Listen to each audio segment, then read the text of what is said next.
morning. Good morning. Good morning.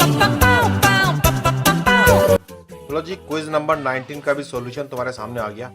Prokaryotic gene regulation मतलब लाइकोप्रोन और tryptophan की कहानियां। पहला क्वेश्चन है, इनमें से कॉन्स्टिट्यूटिव जीन कौन सी हैं? भाई कॉन्स्टिट्यूटिव जीन वो होती हैं जो हमेशा एक्सप्रेस करती रहती हैं। जो जीन कभी ऑन होती है कभी ऑफ होती है उन्हें बोलते हैं रेगुलेटिव जीन्स। रेगुलेशन में ज्यादातर हम लोग रेगुलेटिव जीन्स की बात करते हैं। हाउसकीपिंग जीन्स हमेशा हमारी कॉन्स्टिट्यूटिव है। तो जीन्स जो एक्सप्रेस नहीं करती फिर ये जीन के नाम पे कर क्या रही हैं? जीन्स जो हमेशा एक्सप्रेस करेंगी ये वो आंसर है। और जो जीन रेगुलेटरी प्रोटीन कंट्रोल में होती हैं उन्हें तो रेगुलेटरी जीन कहते हैं। तो आंसर नंबर 2 हो गया इसका। क्वेश्चन नंबर 2 है, स्ट्रक्चरल जीन और रेगुलेटिव जीन में डिफरेंस क्या है? ये डायग्राम से याद है? एक रेगुलेटरी जीन थी जिससे प्रोटीन बनता था और ये प्रोटीन कंट्रोल कर रहा था दूसरी जीन्स को। ये जीन थी स्ट्रक्चरल जीन, जिनसे बनने वाले प्रोटीन एंजाइम की तरह काम कर रहे थे और मेटाबॉलिक पाथवे को रेगुलेट कर रहे थे। तो अब डिफरेंस देख लो। स्ट्रक्चरल जीन ट्रांसक्राइब करती है मैसेंजर आरएनए में, लेकिन रेगुलेटिव जीन नहीं करती। ओ भाई, दोनों जीन करती हैं। स्ट्रक्चरल जीन के पास कॉम्प्लेक्स स्ट्रक्चर है, रेगुलेटिव जीन के पास सिंपल स्ट्रक्चर है, ऐसा भी नहीं है। रेगुलेटिव जीन प्रोटीन एनकोड करती हैं जो फंक्शन करती हैं स्ट्रक्चर ऑफ द सेल के अंदर। इससे ज्यादा नालायक वाला आंसर और क्या होगा? स्ट्रक्चरल जीन एनकोड करती हैं प्रोटीन, रेगुलेटर जीन्स कंट्रोल करती हैं ट्रांसक्रिप्शन ऑफ स्ट्रक्चरल जीन। ये है वो आंसर जो हमें चाहिए। Question number 3, negative repressible operon. Repressible operon था और वो भी नेगेटिव, तो रेगुलेटरी प्रोटीन कैसे बनता है? ये डायग्राम याद है नेगेटिव रिप्रेसिबल ऑपरॉन का? इसमें जब भी रिप्रेसर बनता है तो वो इनएक्टिव रिप्रेसर होता है। अकेला जाकर डीएनए से बाइंड नहीं कर सकता। जब कोई दूसरा प्रोडक्ट आके बाइंड करेगा उसके, तभी ही उसके पास एबिलिटी आ रही थी डीएनए से बाइंड करने की। जैसे कि ट्रिप ऑपरॉन की स्टोरी। तो भाई एक्टिव एक्टिवेटर नहीं बन रहा, इनएक्टिव एक्टिवेटर नहीं बन रहा, एक्टिव रिप्रेसर नहीं बन रहा, ये है इनएक्टिव रिप्रेसर। Option number 4। जब कभी इन क्वेश्चनों को देखो तो साथ में नेगेटिव रिप्रेसिबल और नेगेटिव इंड्यूसिबल, ये दोनों के डायग्राम भी चेक कर लो। लैक ऑपरॉन और ट्रिप ऑपरॉन ही याद आएंगे। क्वेश्चन नंबर 4 है, एलोलैक्टोज की प्रेजेंस में लैक रिप्रेसर क्या होता है? यार जब एलोलैक्टोज जुड़ा होता है तो भाई रिप्रेसर बाइंड नहीं कर पाता डीएनए से। It can not bind to the operator. Question number 5 में बता रखा है कि हमें एक जीनोटाइप दिया गया है और जीनोटाइप में प्लस का मतलब है जीन काम करने वाली है और नेगेटिव का मतलब है जीन काम नहीं करने वाली। और अब इन्होंने पूछा हुआ है कि अगर लैक्टोज दे रखा है तो इस ऑपरॉन के साथ क्या होने वाला है? क्योंकि लैक आई पॉजिटिव है, पी पॉजिटिव है, लेकिन ओ सी है, ऑपरेटर कॉन्स्टिट्यूटिव टाइप का है। तो भाई ये लैकोप्रोन ऑन रहने वाला है चाहे लैक्टोज होता या ना होता। तो पहली बात तो ऑन में से आंसर है। लेकिन जो बीटा गैलेक्टोसाइडेज बनाने वाली जीन है यानी कि लेकजेड, उस पर माइनस लिखा हुआ है, जीन है खराब, तो भाई ये बनेगा नहीं। चाहे ऑपरॉन ऑन भी हो जाए तब भी जीन खराब होने की वजह से एंजाइम नहीं बनने वाला, इसलिए आंसर है B. Question number 6, trp operon की बात कर रहे हैं। ट्रिप रिप्रेसर के साथ में क्या होता है जब ट्रिप्टोफैन नहीं होता? भाई जब ट्रिप्टोफैन नहीं होगा तो वो तो ऑपरेटर से बाइंड नहीं कर पाएगा, क्योंकि इसका काम यही तो है कि जब ट्रिप्टोफैन नहीं होता तो ऑपरॉन ऑन होना चाहिए। It can not bind to the operator and the transcription takes place. सही आंसर। क्वेश्चन नंबर 7 है, ट्रांसक्रिप्शन रेगुलेशन। इसकी स्टोरी क्या है? ट्रांसक्रिप्शन रेगुलेशन में हम लोग बात करते हैं कि भाई जीन कैसे ऑन होती हैं और कैसे ऑफ होती हैं। Is highly efficient at completely preventing transcription. Regulation में जब जीन ऑफ भी होती है तो हम लोग उसे कहते हैं कि वो लीक ही होता है वहां पे ट्रांसक्रिप्शन, ऐसा नहीं होता कि बिल्कुल शट डाउन हो जाए। Allow the cell to only produce protein that are needed at the time. ये फैक्ट है, इसीलिए तो रेगुलेशन था कि जब जरूरत हो तभी प्रोटीन बने। Can be induced by repressor protein. Repressor protein का नाम बता रहा है कि वो रिप्रेस करता है, इसलिए आंसर है 2 जो सबसे बढ़िया है। जीन का रेगुलेशन इसीलिए किया जाता है कि वक्त पड़ने पर ही जीन ऑन हो, क्योंकि ट्रांसक्रिप्शन एंड ट्रांसलेशन काफी एक्सपेंसिव प्रोसेस है, तो बेफालतू में एक्सप्रेस नहीं कराना चाहते हम प्रोटीन्स को। और इसी के लिए ये डायग्राम भी थे हमारे पास, जिन डायग्राम में बता रखा था। अब जैसे ट्रिप ऑपरॉन की कहानी थी, अगर ट्रिप्टोफैन हमारे पास अवेलेबल है तो क्या जरूरत है उन एंजाइम्स को बनाने की जो इस पाथवे को चलाएं। इसलिए सिस्टम ऑन या ऑफ होते रहते हैं वक्त की डिमांड के साथ। क्वेश्चन नंबर 8 है, इनमें से इंड्यूसिबल सिस्टम में तुम क्या एक्सपेक्ट कर सकते हो? इंड्यूसिबल सिस्टम में था कि जब भी कभी इंड्यूसर आएगा तो वो इंड्यूसर आकर के रेगुलेटरी प्रोटीन को बाइंड करने से रोकेगा और सिस्टम को ऑन कराएगा ताकि जीन ऑन हो सके और प्रोटीन को बना सके। तो हम क्या एक्सपेक्ट कर सकते हैं? A repressor protein which is bound to DNA in absence of any other factor. हाँ, अगर कोई और फैक्टर नहीं है तो रिप्रेसर जाकर डीएनए से बाइंड करता है और जीन को ऑफ रखता है, इसलिए तो उसका नाम नेगेटिव है। और इंड्यूसिबल तब कहते हैं जब कोई दूसरा मॉलिक्यूल जिसे हम इंड्यूसर कहते हैं वो आके बाइंड कर जाए इस रिप्रेसर से और डीएनए से बाइंड ना करने दे। क्वेश्चन नंबर 9 है जीन्स विद एन ऑपरॉन। एक ऑपरॉन में जो जीन होती हैं क्या क्या बातें हैं? Tend to be regulated by a common regulatory mechanism, जब मल्टीपल जीन एक ही सिंगल रेगुलेशन के कंट्रोल में हो, तो इसलिए पॉइंट नंबर 1 तो ठीक है। Are generally involved in same biochemical pathway, generally ऐसे होता है कि एक ऑपरॉन से जितने भी जीन एक्सप्रेस करती हैं उनसे बनने वाले एंजाइम एक ही पाथवे के होते हैं। ट्रिप्टोफैन के केस में तुमने ये देखा और लैक ऑपरॉन के कैटाबोलिज्म में भी तुमने इसी बात को देखा है। All are expressed as polycistronic RNA. अब क्योंकि ये वाली कॉन्सेप्ट बैक्टीरिया में है और बैक्टीरिया में जब भी कभी ट्रांसक्रिप्शन होता है तो इन सारी जीन का एक ही आरएनए बनता है और उसी आरएनए से फिर मल्टीपल प्रोटीन बनते हैं, तो ये भी ठीक है। ऑल ऑफ द अबव हो गया आंसर फिर तो इसका। Option number 4। देखो जब भी कभी क्वेश्चनों में ऑल लिखा हो या बोथ लिखा हो तो सारे ऑप्शनों को ढंग से देखना जरूरी है, किसी एक ऑप्शन को देख करके ना कूद का आंसर मत निकाल लेना। Question number 10, what effect would you expect if gene expression of the lac operon were completely repressed. और हम बात कर रहे हैं कि बिल्कुल भी ट्रांसक्रिप्शन एंड ट्रांसलेशन नहीं हो रहा, तो यार अगर बिल्कुल ट्रांसक्रिप्शन ट्रांसलेशन नहीं है तो जो सेल के अंदर एंजाइम बने थे वो तो डिग्रेड हो चुके, नए एंजाइम बनेंगे नहीं। तो अब अगर तुम उसको लैक्टोज दोगे भी तो वो लैक्टोज एलोलैक्टोज में कन्वर्ट नहीं होने का और लैक ऑपरॉन ऑन नहीं होने वाला। Cell would be more efficient. Efficient तो भूल जाओ यार, यहाँ लैक्टोज अवेलेबल है, खा भी नहीं पाएगी उसे।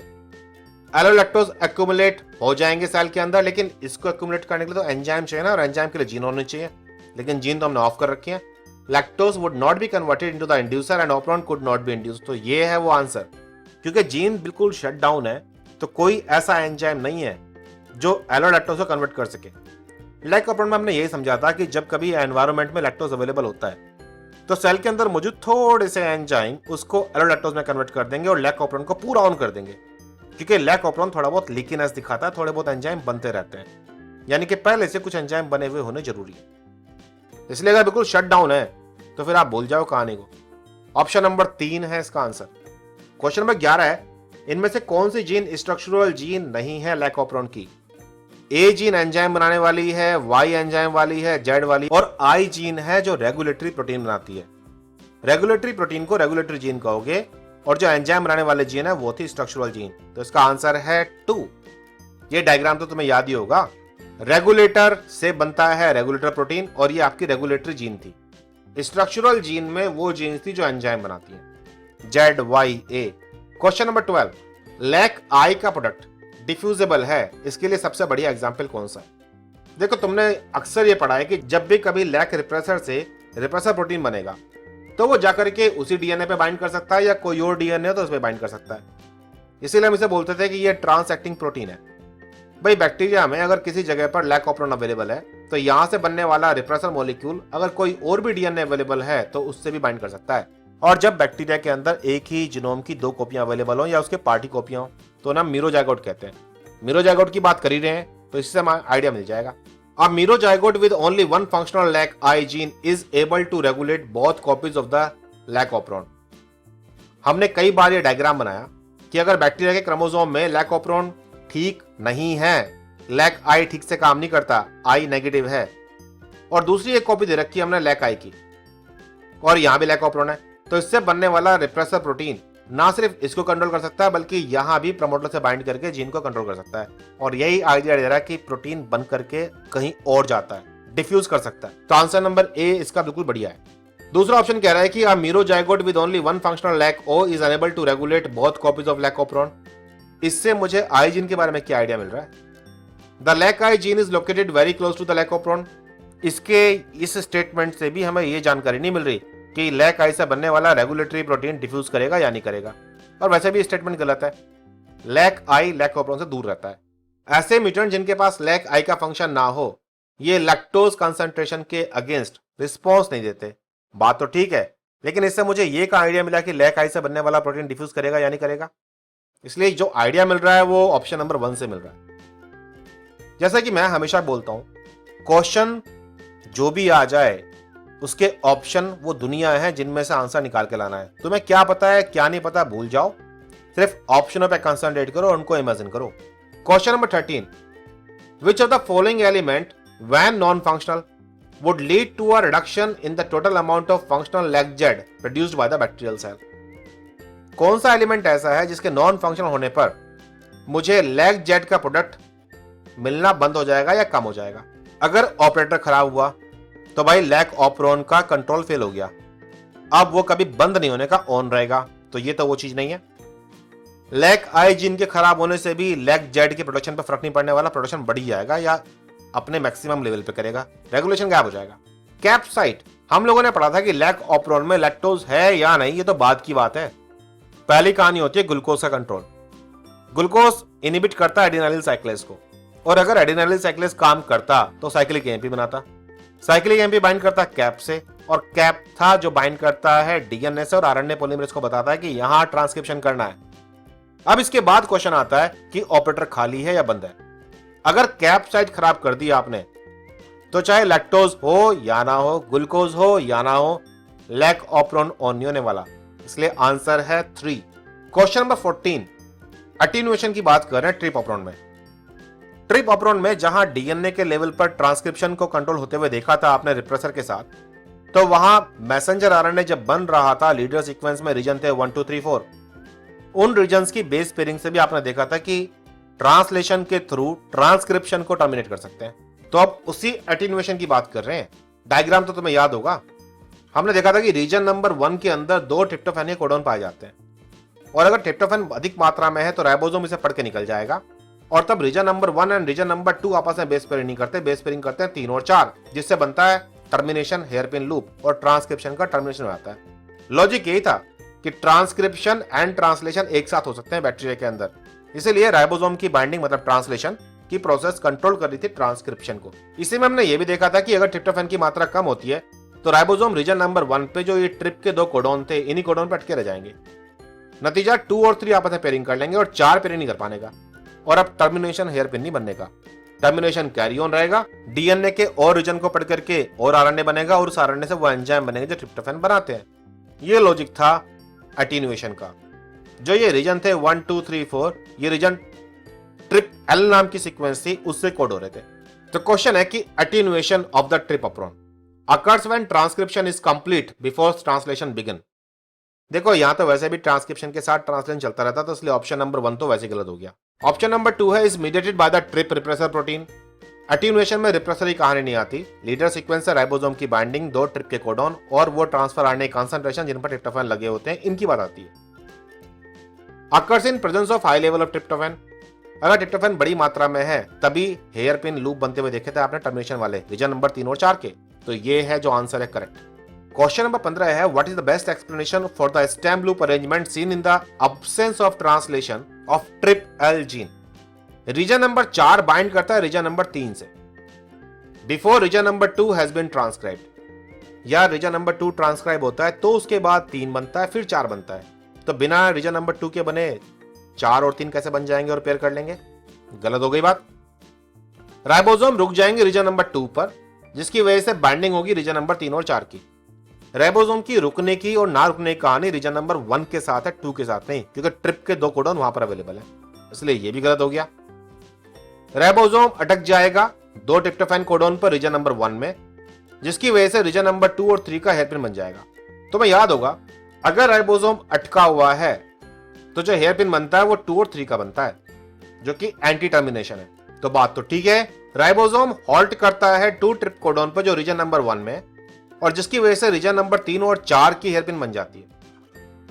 अगेन रीजन नंबर 1 में अगर अटका पड़ा है राइबोसोम आपका, तो हेयरपिन बनने वाला 2 और 3 का, 3 और 4 का नहीं बनता। 3 और 4 का जब बनता है जब वो रीजन नंबर 1 को पार कर जाए, तब वो 2 और 1 को घेर के बैठा हुआ है, इसलिए 3 और 4 पेयर करते हैं, जो कि टर्मिनेशन हेयरपिन लूप है। इसलिए इस सारी कहानी के अंदर ये भी गलत है, ऑप्शन नंबर 3 है जो केवल करेक्ट है। अगर तुमने नोटिस किया हो तो जनरली ऑप्शन ऐसे आते हैं जिन ऑप्शनों को पढ़ करके तुम इंफॉर्मेशन के साथ मैच कर सकते हो कि वो ट्रू है या फॉल्स है, और उसी के बेस पर अपना आंसर निकाल सकते हो। सॉल्यूशन करते हुए सिर्फ ये देख लेना कि तुमने क्या गलती की थी काफी नहीं है, हर क्वेश्चन के हर ऑप्शन को खंगालना भी जरूरी है। इससे तुम्हें आदत पड़ेगी कि क्या गलतियां तुम करते हो जो तुम्हें आगे नहीं करनी है। साथ में हर बार यह भी ध्यान रखो कि क्वेश्चन में क्या इंफॉर्मेशन दे रखी है इसके बेस पर तुम अपने रिवीजन की बातों को याद नहीं करोगे। तुम ऑप्शन को पढ़ोगे और ये जानने की कोशिश करोगे कि क्वेश्चन का जो आंसर है वो केवल इन 4 ऑप्शनों में से निकालना है, और इसलिए वहां से तुम आंसर पिक करोगे। जब भी तुम क्वेश्चन को पढ़ते हुए अपनी पुरानी इंफॉर्मेशन को ही ढूंढते रहते हो तो फिर ऑप्शन गलत ही मार के आते हो। इसलिए जैसी क्वेश्चन सामने आए, पढ़ो, समझो और फिर उस इंफॉर्मेशन के ऊपर बेस्ड होकर के उन 4 ऑप्शन में से बेस्ट चूज करो। सही आंसर करने की तुम्हारी प्रोबेबिलिटी बढ़ जाएगी। चलो फिर मजे करो। Bye bye, take care.